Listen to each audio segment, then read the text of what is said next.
A lovely subscriber, Elaine, sent me this wonderful layer cake.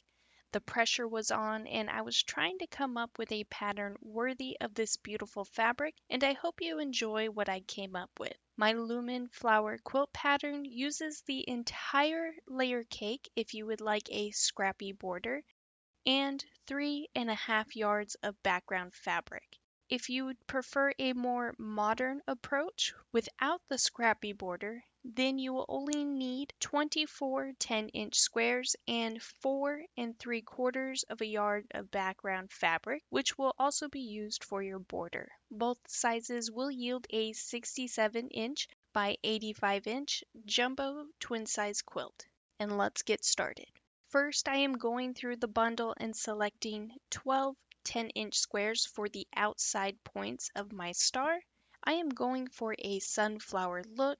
Then for the center of your star, which is the checkerboard section, you will need 12 10-inch squares. However, for the centers, you will want 6 10-inch squares in a dark print and 6 10-inch squares in a lighter print if you want to achieve the look that I went for. This layer cake had enough prints for a black and mid-tone gray center, exactly like a sunflower. However, my favorite color is purple, so I chose the black and purple prints for my center. With the 12 10-inch squares that you are using for your outer star prints, cut each 10-inch square into 4 5-inch squares.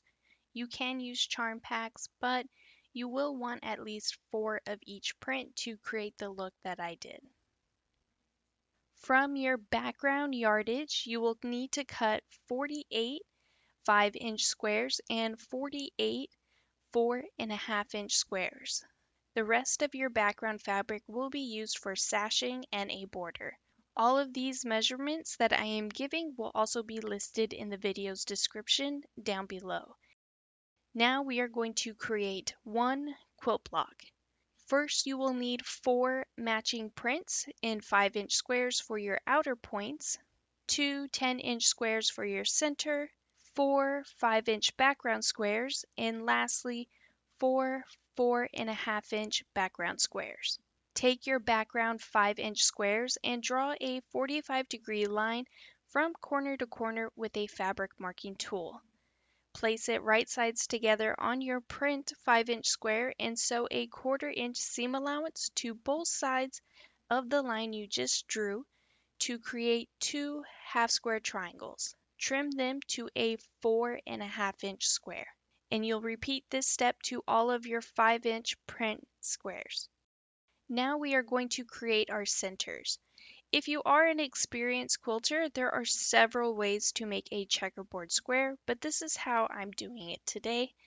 And you're going to take your print 10-inch squares and cut 4 2.5-inch by 10-inch rectangles per each square. Feel free to substitute jelly roll strips if you prefer. Then you will take 2 2.5-inch by 10-inch rectangles in one print and 2 2.5-inch by 10-inch rectangles in a secondary print. And you are going to sew them together with a 1/4-inch seam allowance. Afterward, you will cut out a total of 8 2.5-inch by 4.5-inch rectangles.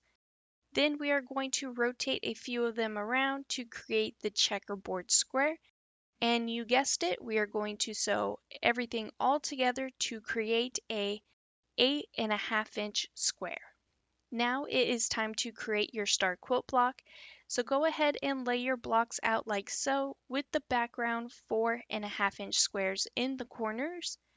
Sew your blocks together to form rows, and lastly, sew your rows together to complete a 16.5-inch square.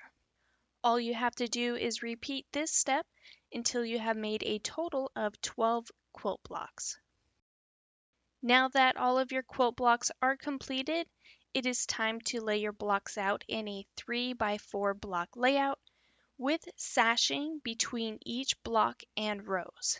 And because I am working with a large quilt block, stay till the end so you can see a larger photo of the layout.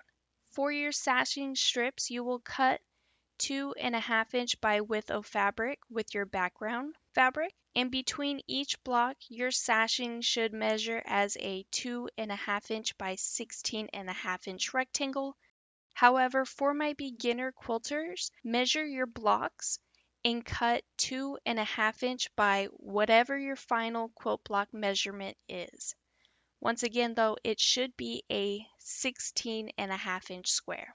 Then, as always, sew your blocks and sashing into rows, then your rows and sashing together to complete the base of your quilt top. Now we are going to add a border. If you are going for more of the modern look, go ahead and cut your background yardage into 7-inch wide strips and add your border to your quilt and you'll be done. However, if you want the scrappy border, first add a 2.5 inch wide background strip. Then with the remaining layer cake 10-inch squares, we are going to cut them down to a 5-inch by 10-inch rectangle. You could leave them as such and create a brick style border. This will 100% ensure that you have enough for your border. However, I'm going to take it a step further, and with a few of them, I'm going to cut 3-inch by 5-inch strips, 2-inch strips, and 2 3/4-inch strips. These numbers are random, meaning you could cut yours at whatever width. Just don't overthink this step. However, you should only keep in mind that if you cut several layer cakes into smaller width pieces, you may lose length for your border and you will need to substitute background yardage in place. With that said, take some of your rectangles and make a single cut, for an example 7-inch by 5-inch rectangle, and it will leave you with a 3-inch by 5-inch rectangle. Another idea is you could go 2 5-inch squares. But after everything is cut, you will sew them all together side by side into one very scrappy long strip set. Once your strip set is done, you will attach it to the sides of your quilt, then the top and bottom to complete your quilt top. And here is what my Lumen flower looks like all finished. For the backing, I am using this newspaper dictionary style print.